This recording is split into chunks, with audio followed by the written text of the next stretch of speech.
I wonder. You look at me and think I'm a white ant. Wait, what? Nonsense.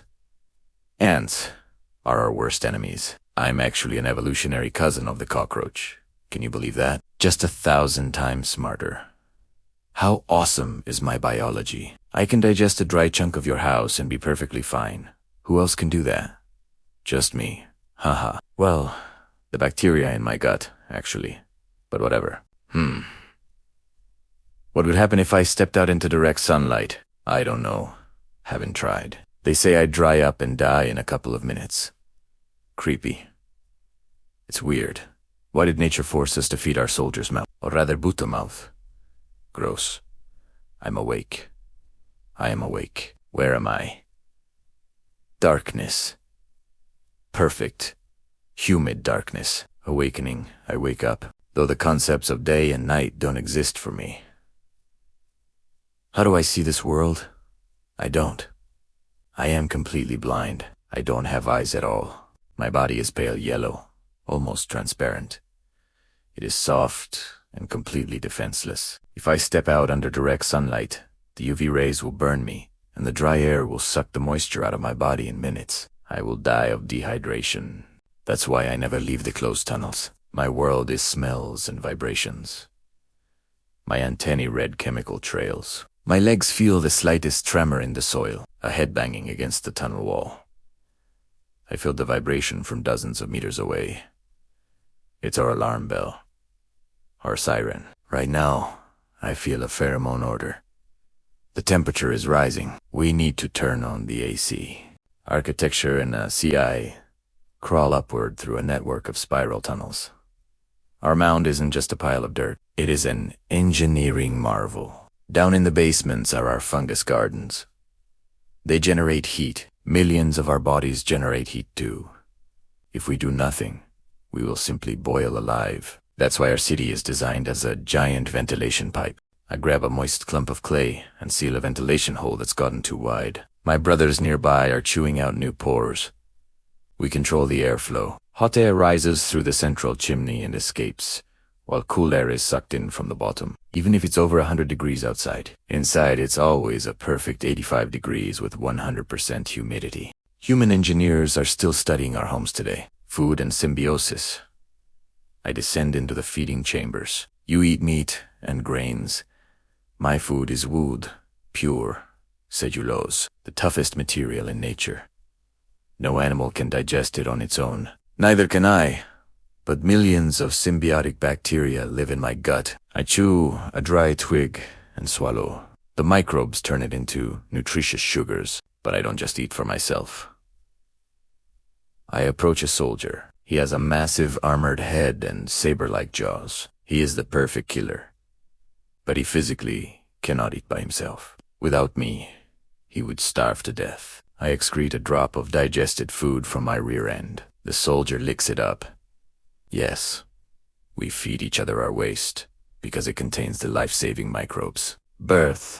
I wasn't always like this. A couple of months ago, I was a tiny egg. I hatched as a nymph, a microscopic, completely white replica of an adult termite. We don't have a caterpillar or a motionless pupa stage like ants do. I started working on the very first day of my life. First, I was a nurse. I cleaned the walls and took care of the eggs. To grow, I had to molt regularly, shedding my old, tight exoskeleton. Do you know what I did after every molt? I ate my old skin. Nothing goes to waste in our city. Cellulose is cellulose. Winter and water. What happens when winter or the rainy season comes? The cold won't kill us. We simply go deep underground, below the frost line. There, we enter a state of torpor, slowing our metabolism way down until the ground warms up again. And water. Our dome is designed so that heavy rain rolls right off it like an umbrella. But if we do get flooded, we don't drown immediately. Our architecture includes waterproof chambers that trap air. In the worst-case scenario, we can fall into an underwater coma and survive like that for up to a few days, waiting for the water to recede. The queen and king, the very heart of the mound, the royal chamber. The walls here are as strong as concrete. In the center, her, our queen. Her head and thorax are normal size, but her abdomen, it's the size of a large sausage. She is hundreds of times bigger than us. She is so massive she cannot take a single step. She gives birth every few seconds. 30,000 eggs a day. Tens of millions in her lifetime. And the main difference from ants, right next to her, sits the king. Male ants die after mating. Our king lives with the queen his whole life. They can live for 20, 30, sometimes 50 years. They are the longest living insects on Earth. War and death suddenly. The tunnel shakes. Tap, tap, tap. Soldiers are banging their massive heads against the clay. Alarm! A breach in the wall. Light and dry air come flooding in. And along with them, ants. To them, we are just soft protein sausages. I rush toward the breach. The soldiers step up in front. They lock their heads together, creating a living shield. Some of them shoot a stream of sticky glue from their heads, locking the ants in place permanently. My job isn't to fight. My job is to build. While the soldiers die holding back the horde, we workers turn our backs to them. We take dirt, mix it with saliva and feces, and build a wall right behind their backs. We wall them up alive, along with the ants. The soldiers know this. They do not retreat. They sacrifice themselves for the city. 10 minutes later, the wall is finished. Darkness is restored. Life goes on. Old age and death. My life is endless. Toil in the dark. A worker termite lives for 1 to 2 years. I am old now. My jaws are worn down against tough wood. My movements are slow. One of these days, I will simply stop in the middle of a tunnel and die of old age. Ants carry their dead to special graveyards. We are more pragmatic. When I die, my brothers won't bury me. They will eat me. My body is valuable protein and moisture, and my gut still holds precious microbes. My death will fuel the city. I will become a part of my brothers, the meaning of life. You hate us because we destroy your homes. But what if we didn't exist? Imagine a forest where dead trees fall and just lie there. For years, decades, centuries. If it weren't for us, the earth would have suffocated under a mile-deep layer of dead wood long ago. We are the ultimate recyclers of this planet. We turn the death of a tree into life for the soil. We fertilize the savannas and jungles. We create the very ground you walk on. We rule this world from below. Author's note. Termites, order Isoptera, appeared on Earth about 150 million years ago. For a long time they were mistakenly called white ants, but genetic analysis proved that termites are social cockroaches. They branched off from ancient wood roaches, creating one of the most complex social structures in the animal kingdom. Now, the answers to the craziest questions about termites. Can termites really eat an entire house? Yes.